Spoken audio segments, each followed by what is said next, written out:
അനുദിന വചനവും വിചിന്തനവും.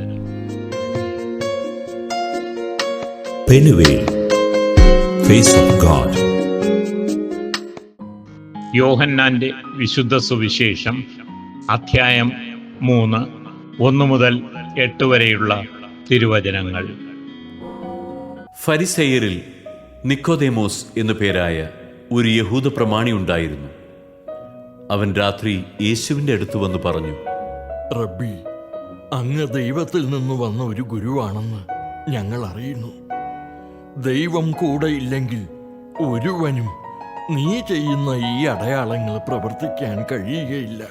യേശു പറഞ്ഞു, സത്യം സത്യമായി ഞാൻ നിന്നോട് പറയുന്നു, വീണ്ടും ജനിക്കുന്നില്ലെങ്കിൽ ഒരുവന് ദൈവരാജ്യം കാണാൻ കഴിയുകയില്ല. നിക്കോദേമോസ് ചോദിച്ചു, പ്രായമായ മനുഷ്യന് ഇതെങ്ങനെ സാധിക്കും? അമ്മയുടെ ഉദരത്തിൽ വീണ്ടും പ്രവേശിച്ച് അവന് ജനിക്കുവാൻ കഴിയുമോ? യേശു പ്രതിവചിച്ചു, സത്യം സത്യമായി ഞാൻ നിന്നോട് പറയുന്നു, ജലത്താലും ആത്മാവിനാലും ജനിക്കുന്നില്ലെങ്കിൽ ഒരുവനും ദൈവരാജ്യത്തിൽ പ്രവേശിക്കുക സാധ്യമല്ല. മാംസത്തിൽ നിന്ന് ജനിക്കുന്നത് മാംസമാണ്, ആത്മാവിൽ നിന്ന് ജനിക്കുന്നത് ആത്മാവ്. നിങ്ങൾ വീണ്ടും ജനിക്കണം എന്ന് ഞാൻ പറഞ്ഞതുകൊണ്ട് നീ വിസ്മയിക്കേണ്ട. കാറ്റ് അതിനിഷ്ടമുള്ളിടത്തേക്ക് വീശുന്നു, അതിൻ്റെ ശബ്ദം നീ കേൾക്കുന്നു, എന്നാൽ അതെവിടെ നിന്ന് വരുന്നെന്നോ എവിടേക്ക് പോകുന്നെന്നോ നീ അറിയുന്നില്ല. ഇതുപോലെയാണ് ആത്മാവിൽ നിന്ന് ജനിക്കുന്ന ഏവനും. സുവിശേഷ വിചിന്തനം.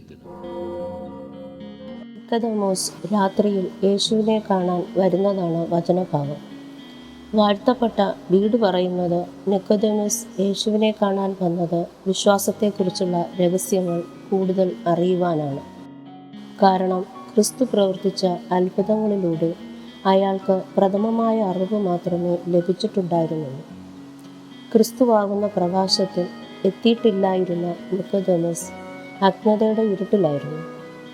ശാരീരികമായ അറിവുകളേക്കാൾ ആത്മീയമായ ജ്ഞാനം പകരുകയാണ് ഇവിടെ ക്രിസ്തു. ജലത്താലുള്ള സ്നാനം ദൃശ്യമായ ശരീരത്തെ ശുദ്ധീകരിക്കുമ്പോൾ ആത്മാവിലുള്ള സ്നാനം അദൃശ്യമായ ആത്മാവിനെ ശുദ്ധീകരിക്കുന്നുവെന്ന് വിശുദ്ധ അഗസ്റ്റിൻ വ്യാഖ്യാനിക്കുന്നു. അജ്ഞത കൊണ്ട് മൂടുമ്പോൾ അറിവിൻ്റെ വെട്ടമായി ക്രിസ്തു നമ്മിൽ പ്രകാശിക്കാൻ പ്രാർത്ഥിക്കാം.